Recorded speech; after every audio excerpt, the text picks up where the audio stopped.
Go. All right. So again, just for formality's sake, no, for the sake of the record, welcome to tonight's meeting. I will be sharing my screen kasi meron pong slideshow presentation. So please listen kasi this is going to be as informative as possible for you. Okay, I will be presenting and sharing my screen. Sige. Okay, so do you see my screen? Kita niyo ba yung screen ko? Yes, bro. Yes, thank you. All right. Sige. So again, guys, welcome. Welcome to tonight. To be more specific, welcome to Near Protocol. The future is near. Of course, we will be explaining to you what Near Protocol is in a bit. But for starters, for you to be oriented sa kung ano si Near, you might be wondering if you've heard of the terms Bitcoin, Ethereum. So it has something to do with that blockchain technology. So what is Near? Near has a number of definitions. It can be a collective, say Near, meaning it's a group consisting of thousands of community members around the world. International po to, si Near community. So if you want to be a part of this, or if you plan on joining this community, you are more than welcome. Near is also a company. It's a company of world-class professionals who develop and maintain the protocol. Of course, Near protocol. And yung technical definition ni Near is it is a sharded proof of stake layer 1 blockchain. So yes, again, we said blockchain technology po to siya. And it's a blockchain tech that is built for usability and scalability. So simply put, Near, it's a blockchain that is used for developers to build decentralized applications on top of, or dApps in short. So yun, this is the basic overview, very simple and basic overview of what is Near protocol. So if you want to learn more, we have an article in Tagalog of this, a beginner's guide to Near. So if you want to learn more, or if you're interested, if you want to find out, you want to do your research, you can check that out as well because we have a comprehensive guide for that. Yeah, all right. And so who are we specifically? Ano po yung, what are we? Well, we are Near Protocol Philippines. We are a regional guild under Near Protocol. So a guild is a group of people who come together with a common purpose. And our purpose and mission is of the following. Ito po yung mga objectives po namin of why we were formed. So one, we are aiming to introduce or orient yung mga Pinoy, yung mga Filipinos about Near, tsaka yung ecosystem ni Near. We're going to show you yung ecosystem in a bit. Number two, we're here to educate or teach new community members the ins and outs of Near. And number three, we're also aiming to nurture and sustain this growing local community that we are forming. So welcome ulit to Near Protocol Philippines. We hope that you enjoy your stay here if you choose to stay. Good. Anyway, ito po yung Near ecosystem. So when we say ecosystem, it's a collection of projects or applications that are running or partnered with Near. So we have a lot of applications that are already established and projects. And these are just some of the following projects that we have and dApps. No? We have digital wallets. We have decentralized finance. You can look that up. If you want to learn more about DeFi, we also have DAOs. Ano po yan? DAOs. You can also check it out. Look for yourself sa kung ano po yung meanings ng DAO. But if you stay long enough, we guarantee that you will know what this means, yung DAO na to. You also have oracles, validators, decentralized exchanges. We have lending applications. We have bridges, NFTs, and of course, gaming applications. So a lot of projects, different projects that make up the near ecosystem. And actually, these are just some. We have many more applications here. Hindi na siguro maka-fit into one infographic lang. But yeah, makikita nyo, we have a lot that we are introducing to you also, of course. But of course, yung point of interest po natin tonight is the NFTs. I'm sure some of you maybe nakarinig na po ng NFTs in passing. But if you're wondering sa kung ano po sila, what are they? NFTs are also known as non-fungible tokens. In simple terms, NFTs are unique digital assets that exist on a blockchain. So they can be any of the following. NFTs can be art, it can be music, it can be virtual pets, in-game items, digital lands, photographs, 3D figures. Ano pa? Literature, pwede maging NFTs. Tweets, pwede maging NFTs. What else? Virtually anything can be considered an NFT ngayon. But yeah, yung most most popular forms of NFTs yung art, digital artworks, and siguro in-game items, virtual pets. You can consider them as collectibles, yung NFTs. And so just to give you an example, this picture on the right here is an example of an NFT. This was published or posted by one of our community members on paras.id. We'll be telling you about what that is later.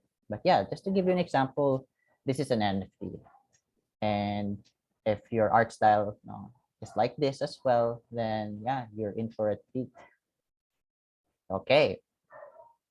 And so there are a number, like we mentioned earlier, there are several NFT projects that are already established on top of Near. So ito po yung mga the following. So si Paras, Mint-Base, Near Knots, Near Cat Kingdom, Near Misfits, Snark.art. So these are just some. There are other NFT projects pa. Mas marami pa. But for now, yung focus po natin tonight is on two. Ito, si Paras at si Mint-Base. Kasi these are, you can say, the bigger platforms on Near as of the moment. So let's proceed with the first NFT platform, which is Paras. Now, parang unique ang name, no? Parang never heard Paras. Ano yan? Well, si Paras, it's an NFT marketplace that is built on Near by Indonesians. Mga developers and yung mga founders Indonesians. And when we interviewed them, fun fact, when we interviewed them last year, nung nag-start pa lang sila when Paras was still very in its early stages, we asked them ano po yung meaning ni Paras. So they said, Paras is an Indonesian term and that means face, mukha. So interesting description. So if you want to check out our interview with the founders pala guys, you can head over to our YouTube channel and look up yung interview po namin with Ricky. Si Ricky po yung founder nito ng Paras. So anyway, going back to the main presentation now. So on Paras, artists can mint their digital artworks and sell it on the platform. When we say mint, it means na you're validating something on the blockchain. In simpler terms, you're just putting something on the blockchain. That's what you do. You're uploading. Say you can upload your digital art on Paras or on the Near blockchain, and then you can sell it on Paras. And so that is what we have been doing. That is what many Filipino artists have been doing already for since we have been inviting a lot for the past several months. And many of them are already selling their artwork on Paras. Binibenta na po nila, and they have some of them have earned a lot honestly. Like, we're talking 100,000 pesos or more. No joke. No joke. Again, if you're wondering if paka-scam to, we assure you that this is not a scam.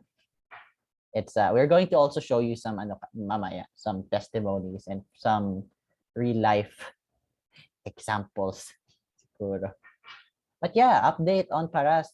Before kasi in its Paras's earlier days, you can only mint digital artworks and uh GIFs, and whatever you want to call it on the platform. Pero now they are expanding. They now have an audio feature. So if musikero po kayo or mahilig po kayo mag create ng your own music, you can try that feature as well. You can now mint your music and sell it.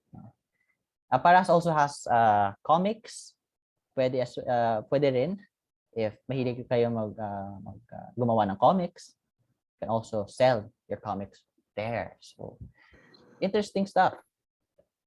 Now, ito po yung interface. If you go to paras.id, you look it up right now, this is what you will see generally. Ito po yung homepage nila eh. And if you want to explore the different types, if you want to find out what art is being sold, what types of art are being put on the market, you can head over to the Force Market and then check it out for yourself. But yeah, this is what you will see when you enter. So, and then pretty interesting stuff. Ito actually, this is Pinoy po to, yung sa ilalim na feature yung yung NFTs niya. Anyway, moving on, we're going to Mintbase na.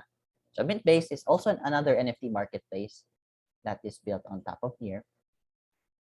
But the difference is that while Paras, si Paras, you can, when you set up your Near wallet lang, and then may laman na yung wallet mo, you can start minting instantly.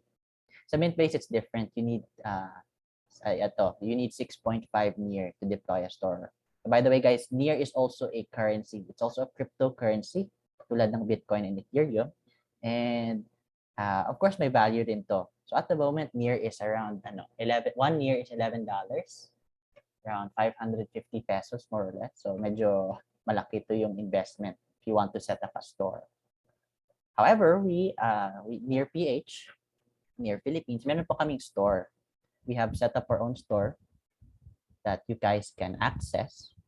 So if you want to try minting, you can just go to our you can fill up our Mintbase application form and we can add you to this store so that you can skip the fee. 6.5 Near if hindi po kayo gusto if you just want to try, for example, try to mint on Mintbase and you don't want to spend 6.5 Near kasi malaki ito eh.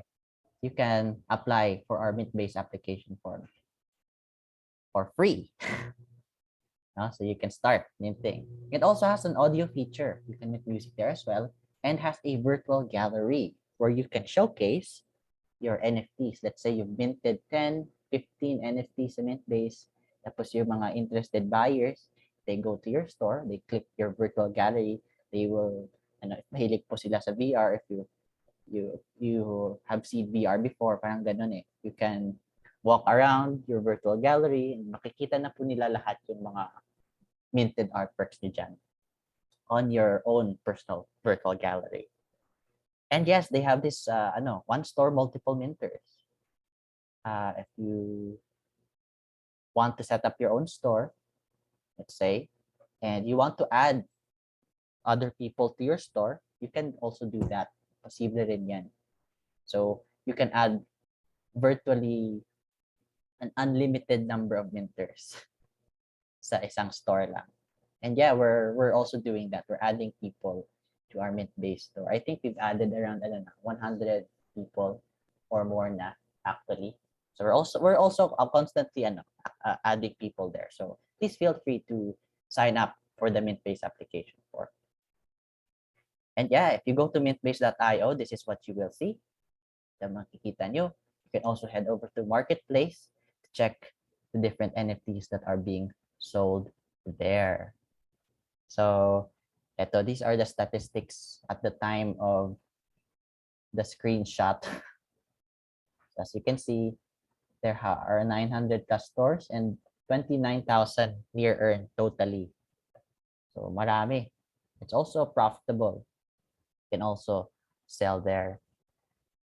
So yeah, we are presenting those to you. There are actually, and we will be updating this now. If more NFT marketplaces start to pop up on Near, baka in the future, there's going to be an NFT marketplace that will be bigger than Paras or Mint Base. We'll also be letting you know as well. But if you're interested, we have presented those NFT marketplaces to you. If you're interested to join, to try minting on Paras and Mint Base, here's what you will need to do. Sa Paras, you will first and foremost, ito po yung pinaka-importante siguro kasi this applies not only to Paras, but it will apply to the whole, basically the whole Near ecosystem. You will need a Near wallet. Ano po yan? Near wallet.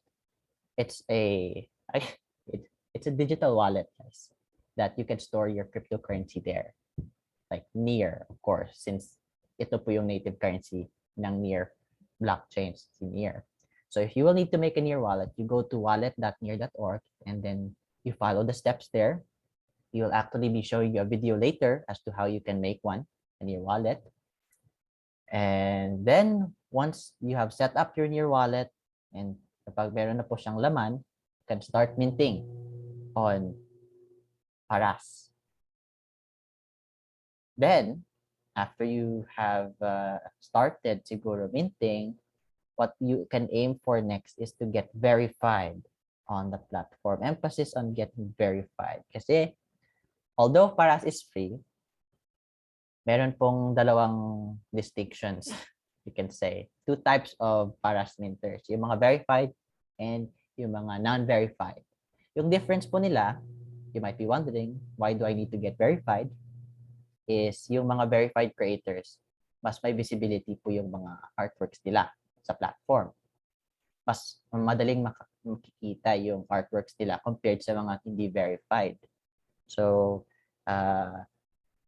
if they, let's say, mint and upload, you will really see their artwork, like say, on the front page or on the home page compared sa mga hindi verified. Of course, getting verified is only half the process. By the way, if you want to try to get verified, join po kayo sa Paras Discord or we can give you a link to their verification form kasi you have to apply to get verified. And medyo manual lang kasi yung nila, yung verification. Sila na, yung devs mismo yung nagpe-verify. They do it manually. But we'll also be explaining some tips for you to get verified later on, to get verified faster. And of course, we also encourage you to market your art. Kasi again, you might have good artwork, you might have very pleasing, visually pleasing artwork. But if you don't market it, walang visibility. So we also encourage you to market your art, advertise yourself to those interested buyers. And where can you find these interested buyers? Well, ito po yung main platforms that we recommend that you market your art on. Twitter, Telegram, and Discord. Emphasis on Twitter kasi this is where the NFT, the crypto people hang out sa Twitter. Diyan po sila marami sa Twitter. If you have a Twitter account, you can try to advertise yourself there, form connections, reach out, or if wala pa kayong Twitter account, you can try to make one. Kasi really, a lot of our more successful artists sa Twitter po sila nag-form ng connections and nag-advertise ng kanilang art. Hindi uso po yung Facebook. Although we have a Facebook group, hindi po uso si Facebook sa mga crypto people. So, sad to say, you might not find success there. But of course, you can join our Facebook group if you want to connect with other Pinoy artists kasi active rin po kami dyan. If you want to also check their testimonials, yung mga, ano po tawag nila dyan? Katas ng Paras? Or yeah, I think that's what it's called. Yung mga results ng kanilang hard work of selling. You can also connect with our Facebook group there. So yun. That's one way you can start on Paras. Ito, okay. So these are the factors in Paras verification kasi we've been getting a lot of inquiries sa mga community members na interesado. Nag-apply po sila sa verification pero bakit hindi po sila na-verify? Ilang months na sila naghihintay. Kasi verification can take anywhere between 3 days to several months. That's yan ka-dynamic. So bakit? Why is it so extreme, no? Yung iba 3 araw lang verified na. Yung iba ilang months na naghihintay, hindi pa na-verify. Or ilang beses na sila nag-reapply na sila ng verification. Bakit hindi pa sila na verify? Well, we inquired and ito po yung sinabi ni co-founder ni Paras. He posted this and we just want to emphasize this for you guys sa mga interesado. If you're interested to get verified on Paras, this is what you will need. Ito po yung factors. So one is history, artist history mo siguro. Amount of art posted or published on social media. Kasi they check eh. Like I said, manual po yung verification. Chine-check po talaga nila yung mga nag-apply for verification because they want to make sure, again, of a number of factors, no? So history, amount of art posted, published on social media, number of followers.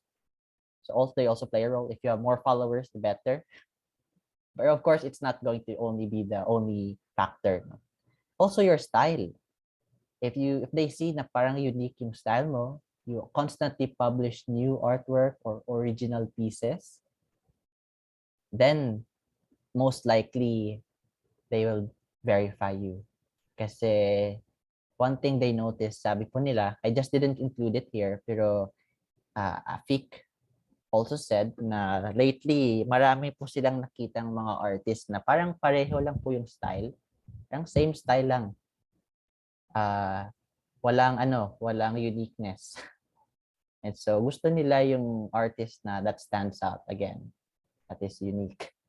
So we encourage you, if you feel na maybe your art style is hindi siya as unique as you want it to be, you can try to explore other art styles and then share it with them.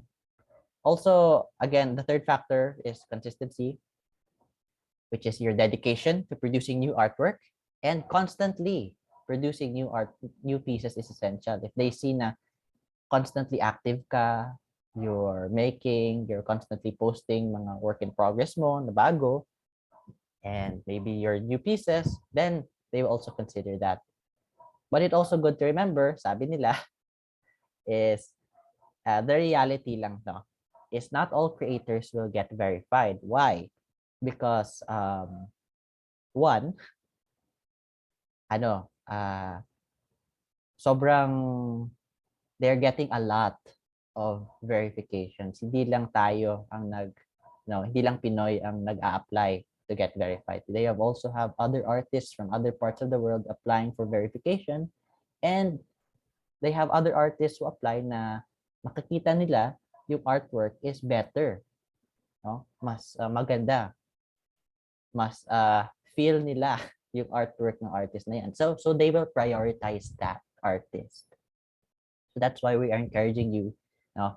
We are giving you these factors that you at least will know how to siguro if you feel that you need to be better sa art mo, you can push yourself to be better so that you can get that faster verification on Paras.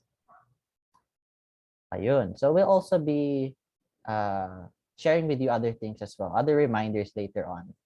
Kasi hindi lang to yung only important thing to consider, no, when you want to get verified on Paras. But yeah, those are just the this can serve as a guide for you. History, style, and consistency. And also accepting reality. It's fun, no? So, ayun, we hope that this guides you guys. Okay, so how about in MintBase? Well, if you're interested in MintBase, just go make a near wallet, of course. If you want to open your own store, so dapat may may laman yung wallet nyo, 6.5 near at least. And then open a store and start minting. But then again, if hindi po kayo gustong gumastos ng 6.5 near, you can just apply to our mint-based form on our Telegram group. I think si Ate Jen, did you post the mint-based form here as well? I think Yes. Yes, sige. So you can just scroll up, guys, and then fill up. But importante, before you fill up the form, it's important that you make a near wallet first, okay? And so next, in the next slide, we will be showing you a video tutorial on how to make a near wallet. Pero we're just going to give you this na when we publish this tutorial, kaka-publish lang po namin. They updated the near wallet creation process. So medyo it's not the same anymore. Some steps are different na. But we're going to show you later on kung ano po yung mga different steps na. So most other steps are the same, but yeah, we're going to point it out later. So please watch this short video on how to create a near wallet so that you can be guided accordingly.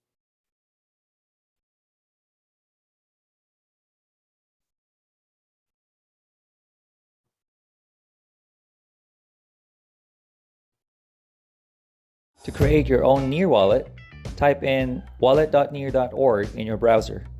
Once you've arrived, click on Create Account. This will lead you to the account ID reservation where you can decide on the name of your wallet. Once you have named your wallet, click on Reserve My Account ID. The next step is to choose a security method. You'll see three options. We'll be choosing the Secure Passphrase option under the most secured category for this tutorial. This option will give you 12 random words in numerical order. Remember, copy and save these words because they are important for the next step. Write them down and secure them. The next step is the verify phrase where you'll be required to type in the word the specified number presented above. Once completed, click on verify to proceed. Now it's time to fund your wallet account. You will see three options for your initial deposit. We'll be selecting the manual deposit option for this tutorial. Once you've selected your method of choice, click Continue. When making a deposit, you will need to fund your wallet with at least 0.1 near. Copy your single-use funding address and deposit near to that address using decentralized exchange like Binance, or you can ask your NearPH community moderators to fund your account on our Telegram group chat. After you have completed all the required steps, congratulations! Your Near wallet is now ready to use. All right, so that's a very quick tutorial lang, no, of how to create your Near wallet. But then again, there were some changes made. Like for example, sige, we'll consider that later, no. I'll show you. I'll just give you a demo na lang of what's changed. But anyway, to create your own Near. Oh, sorry.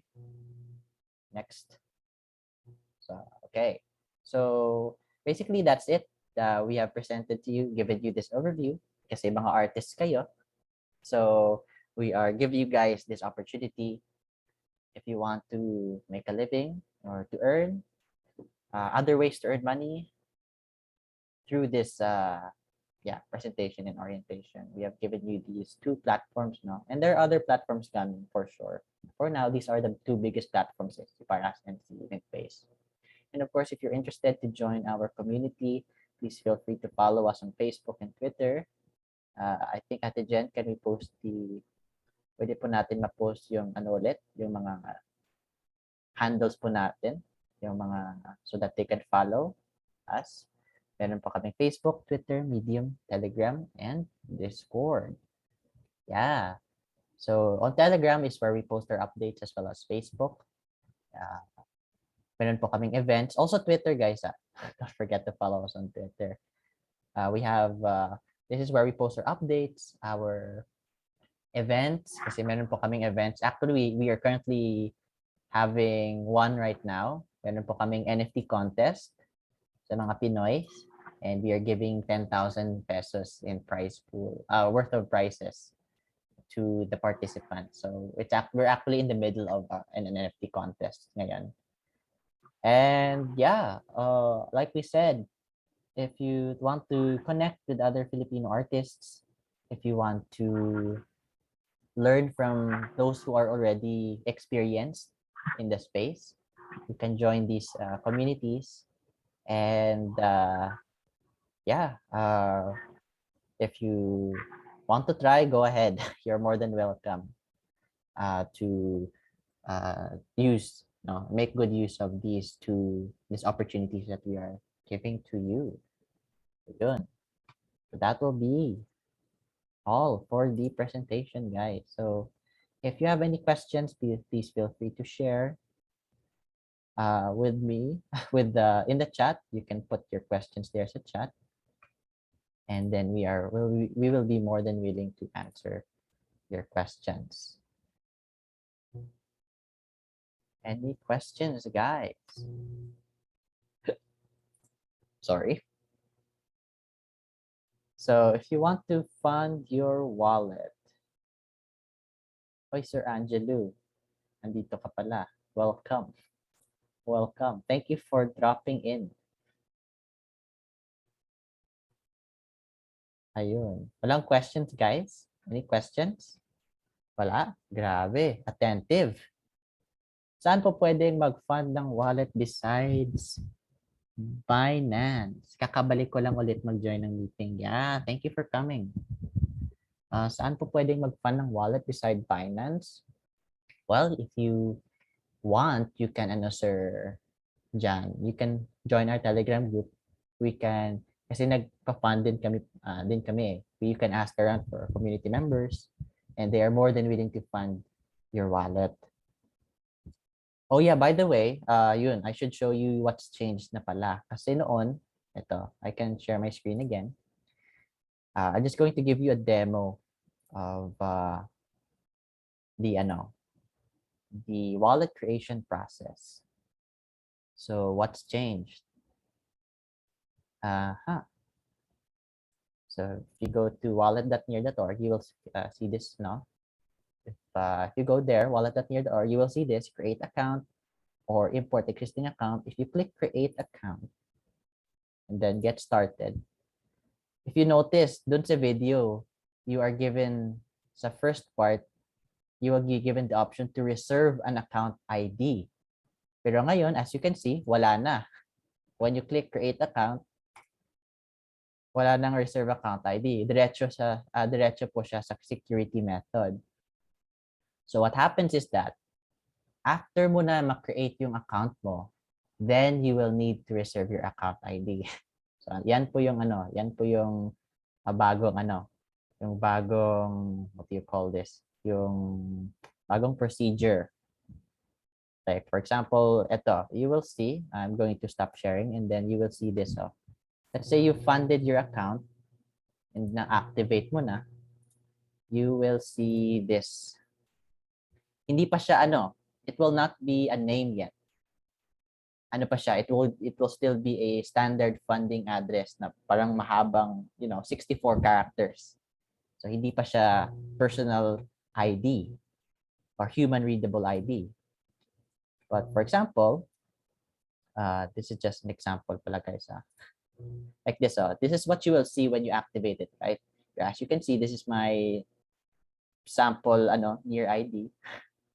Drew Marpa. Pero hindi pa to maging drewmarpa.near if for your end, if you activated it the first time pa lang.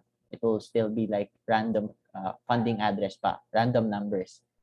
But you will see this portion sa gilid ng screen nyo, sa gilid ng balance nyo. This, add a custom address to your wallet. So you need to click this and to add a custom address. And then you will see the reserve account ID page here. So yun, that is when you can type, Pinoy ako.near. Just an example, guys. And when you click reserve account ID, you will be going through another security method. I'm honestly not sure if binago po nila or it could be a bug on their end. Hindi lang po ako sure. Kasi you have to go through two security methods.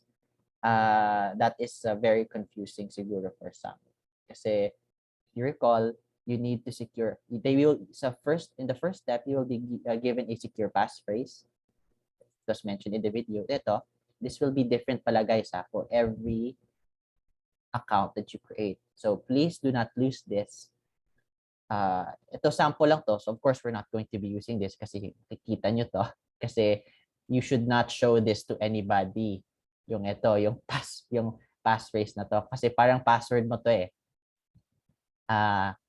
Each is different for every person that applies on your ID. So save this also. Kasi if you lose this as well, bye-bye near wallet. Hindi mo na to ma-access if wala kang other recovery options tulad ng email and phone. So if this is your only recovery option, dapat hindi mo to mawala. Write it down. Isulat mo sa notebook nyo or copy mo and then paste the notes on your phone or on your computer because you should not lose this. Also, do not share it to anybody kasi if anyone has access to your 12-word passphrase, they can have access to your account. And yun, magka-problema ka na. Let's say for example, may laman, may malaking halaga yung if you have a lot of near in your wallet and then they have access, somebody else has access to your passphrase, they can access your wallet and then they can transfer the funds somewhere else. They can steal your near. So bye-bye. Bye-bye near. Mahirap yan.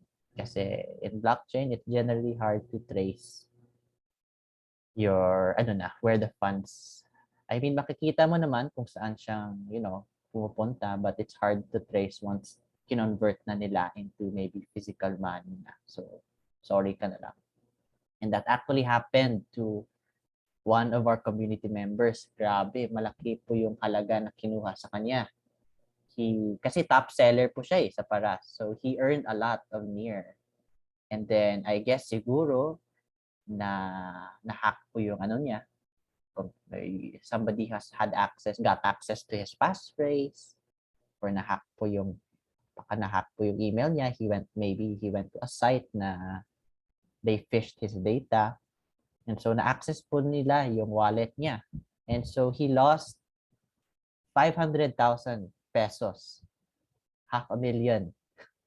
Grabe. And yung mahirap is that hindi na matrace kasi baka I mean, they still traced it, pero yun, they can't do anything about it anymore kasi baka that the hacker moved it to an external address or a different exchange and then baka kinonvert niya na into physical money. So, sorry ka na lang. So, yun. So, be careful as well, guys, to where you are going, mga sites na pinupuntahan nyo.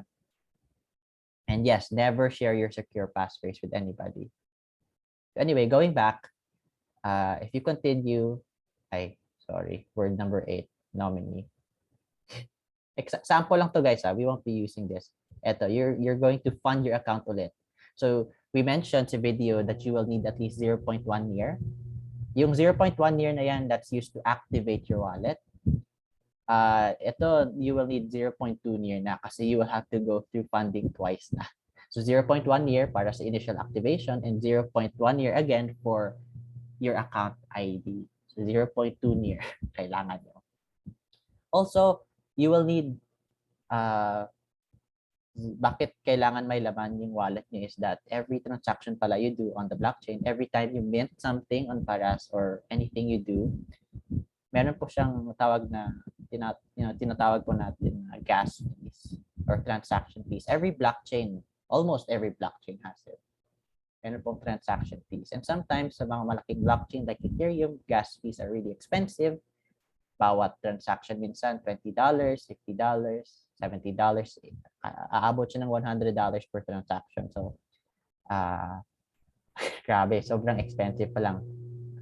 But near is very yung advantage po ni near, it has very cheap gas fees. So kahit 0.1 end lang sapat na sa gas fees mo. Kasi yung gas fees are less than 0.001 near, more or less. Very cheap, very fast, scalable. And transaction time is very fast kasi sa ibang blockchain, mahina po yung transaction kasi sometimes the network is clogged, network is slow, like Bitcoin and Ethereum. I'm mentioning them. But yeah, Near is very fast. So ito po yung advantage ng Near.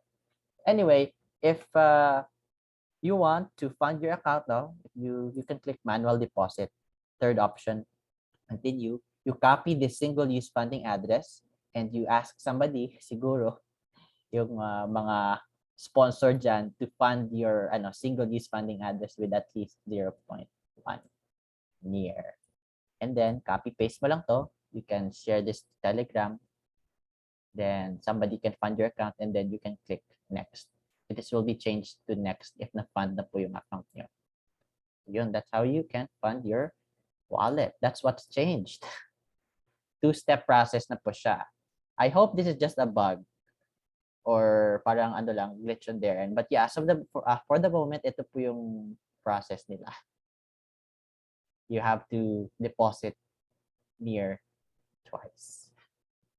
So there, that's how you submit that's how you fund your wallet. Anyway, that's just guys. I'll stop my share. So sample lang to. So if you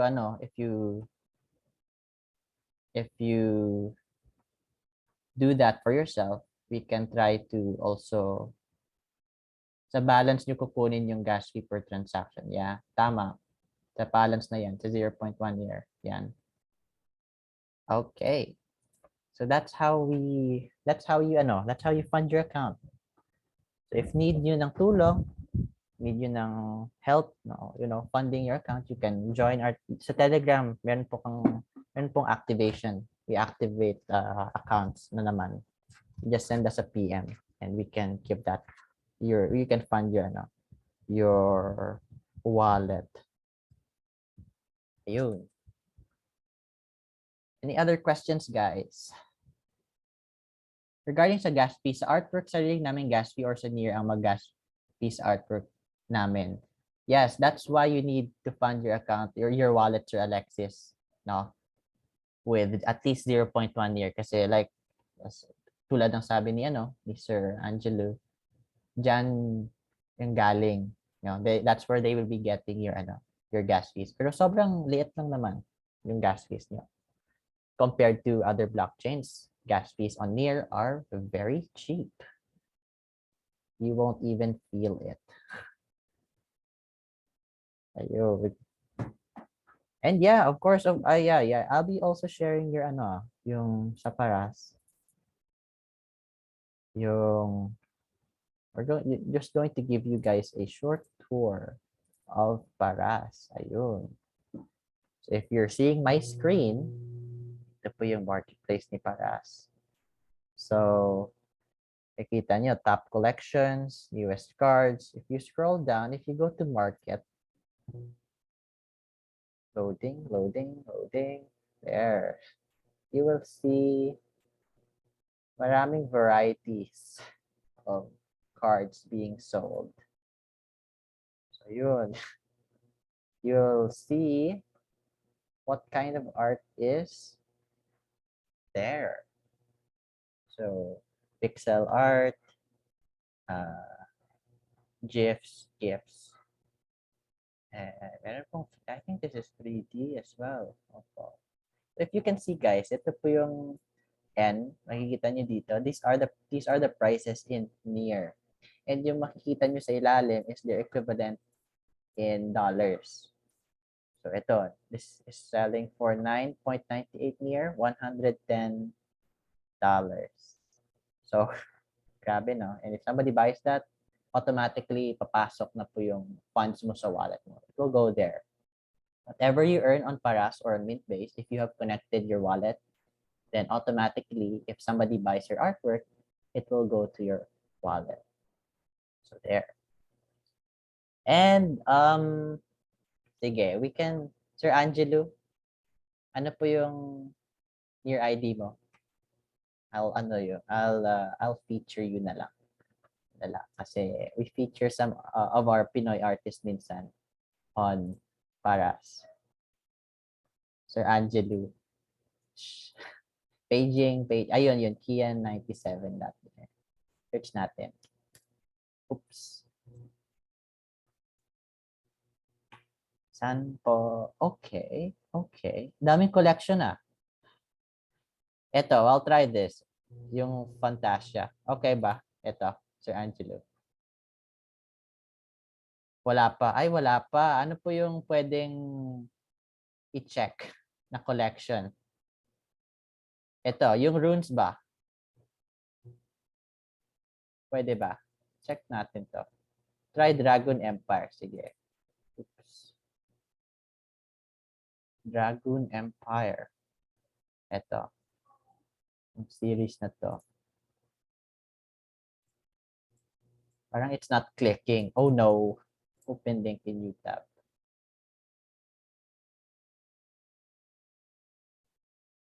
Dragon Empire. Ayun, there. Dragon Empire series.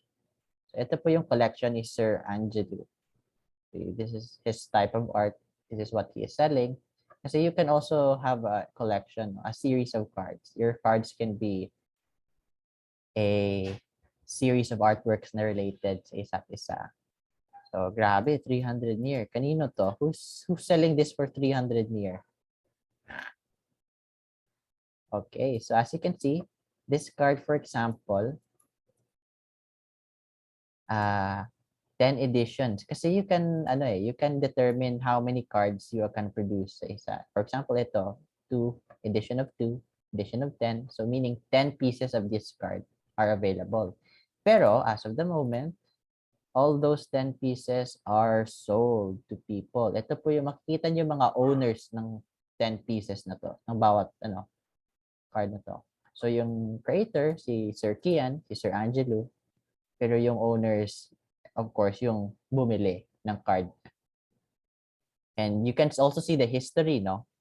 So Sir Angelo was selling this for 0.3 near.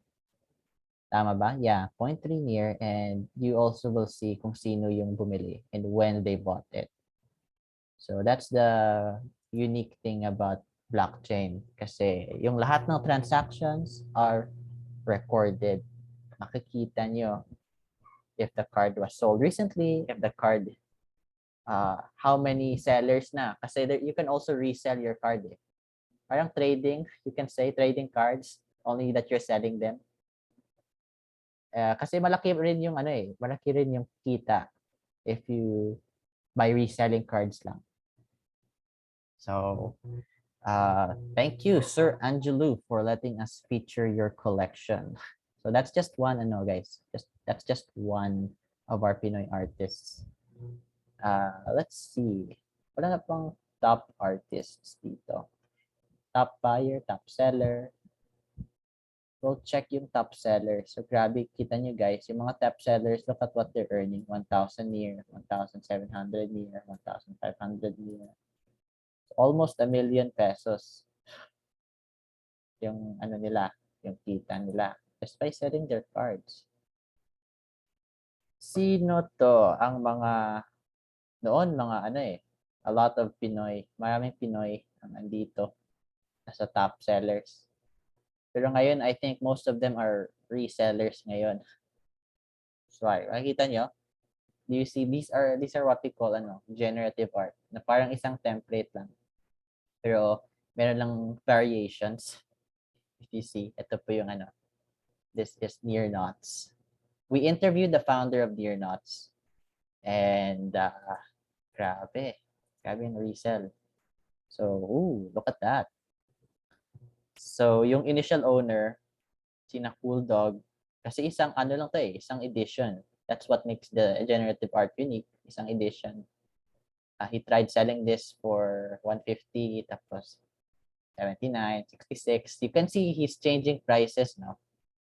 And then somebody bought the artwork for 48. May kumagat. Ay, nawala. Okay. Anyway, yeah, that's how reselling works. So maybe he bought it for cheaper price, maybe 6 near lang. and then ni-resell niya. So, kumita siya. So, if you also manage to find a good artwork, good NFT, you can also resell it. You don't have to keep it now. But yeah, that's how you can earn. You earn by selling, you earn by reselling. But of course, you also have to advertise yourself, no?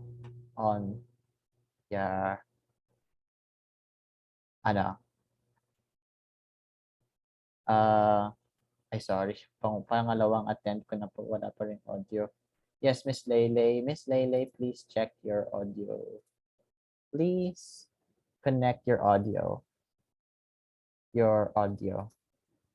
function. All right. So yeah, I'm just basically giving you an overview, guys. Pero ngayon, recently, we're really trying to promote mint base kasi sobrang saturated na si Paras eh. Daming Pinoy artists na dyan. Daming international artists as well. So medyo si mint base, ano pa siya? Untouched territory. So malaking opportunity pa kay mint base. And that's why we are encouraging you to apply to our mint base form. Apply sa store, to get a chance to be minted, to be invited as minters to the store.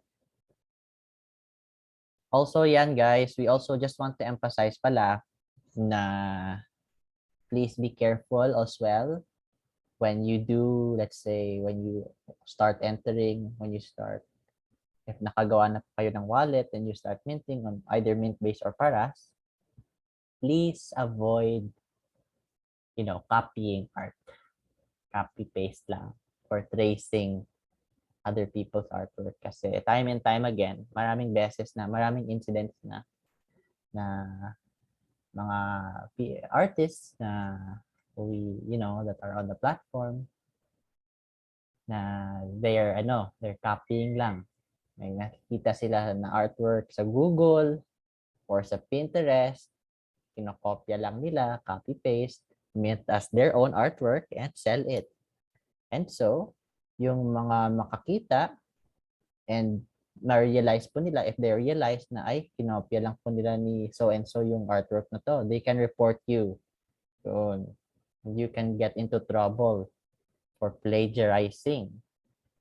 We actually have a lot of incidents of that already. Mga Pinoy artists, yung ibang Pinoy artists, they just copy paste or they just trace yung mga artworks ng ibang artists. And so they run into problems kasi Paras can red flag your account as well. They can tag your account na this artist is stealing artwork from others. So bye-bye verification. You cannot sell anymore. So please be original. Please try to avoid that. Na copying others' artworks. I'm just saying this kasi there are still some people, ibang Pinoy artists na alam naman nila na mali yan. What they're doing is wrong. And still, ginagawa pa nila yan. And so they end up getting in trouble. So we don't want that to happen to you. Yun. Any more questions, guys? Ano pa? Anything you want to know? Anything you want to confirm? I've been talking too much. Kayo naman, magtanong. So that we can address your concerns. Sino pa?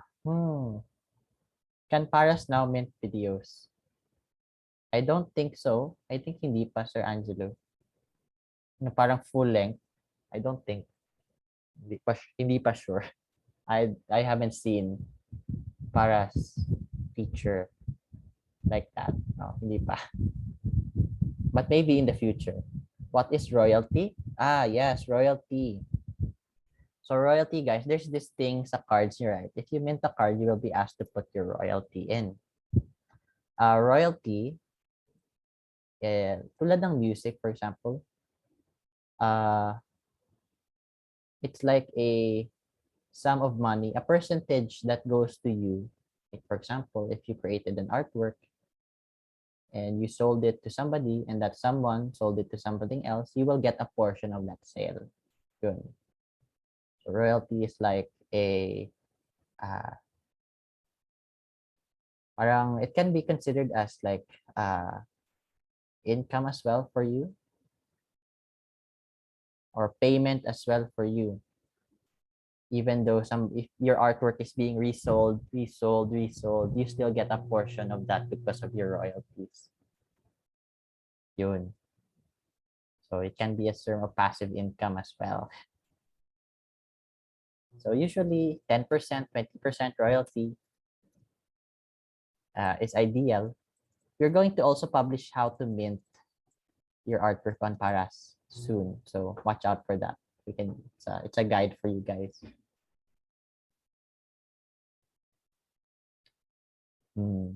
Every time your artwork, Sir Al Sharif, is being sold to somebody else, you will get a portion of that sale. Like for example, if you put your artwork, meron po siyang 10% royalty. And may bumili siya, may bumili, let's say, from you for 100 near, and then he resold it for the same price, 100 near, you will get 10 near from that sale. And then, like for example, that same person, he resold it to somebody else for, let's say, 100 near as well. Then again, you will get 10 near from that sale. Yun, so pahingin ng copy ng Zoom meeting tonight. Naputo lang internet ko kanina. Yeah, we're going to upload this to our YouTube channel pala. So you can see it. Gaano po katagal ma-verified creator? A good question, Miss Nile or Sir Nile. I think Sir Nile. Not sure. But yes, good question. Like I mentioned po kanina, verification can take ayun, Sir Nile. Sir Nile, verification can take anywhere between 3 days to several months, depending on the quality of your artwork. I suggest that you have a good portfolio. Kasi they will ask for your portfolio. So your portfolio can be your art account on Instagram. Baka if you have ArtStation or DeviantArt accounts, pwede nyo rin malagay dyan. Kahit Google Drive, where you post your you can upload your artworks there sa Google Drive tapos share mo yung link sa kanila. Pwede. Pero yun, like I said kanina, it will all depend on your art. If they like your art, they will verify you quickly. But if feel po nila na parang same lang yung artwork mo sa iba, ilan po yung minimum ng artwork po? Wala naman po silang minimum requirement. Pero ideally, the more, the better. Kasi yun, like I said, if makikita po nila that you are consistent po yung pag-upload ng art mo, makikita po nila na active ka, na yung mga works mo recent, bago, then they can consider that. Isang factor rin po yan, Sir Al Sharif. So, the more, the better. The more artworks you have, the better. Yes, and you can still mint your artwork kahit hindi ka pa verified. Yun lang, you just have to advertise it as well for other people to see. That's why we also encourage you to market your art. Kasi minting is only half the effort. Yung other half is marketing. So Twitter, again, Twitter, Discord, Telegram. Mostly sa Twitter. So dyan, maraming, ilang year po ang recommended nyo mag-start pa lang mag-mint? I suggest Sir John Christian kasi yung recommended at least 0.2. Initially 0.1 lang, 0.1 year. Pero ngayon ideally kasi you have to undergo two processes. Yung account activation tapos yung account ID mo. So dalawang 0.1 year. So 0.2 sapat na. 0.2 year. So you can either ask us, like I said, copy nyo yung address nyo tapos send nyo po sa Telegram group chat po namin. Then we can activate that for you. Also, sige, we have a few more minutes, but yeah, we're if you don't have any more questions, guys, we are thank you for coming tonight to this meeting. We hope that this was educational for you. You learned something, and yeah, please join our social media handles to know our latest updates. Follow us on Twitter, on Facebook, join our Telegram group, and yeah, we hope that you make a success out of your art.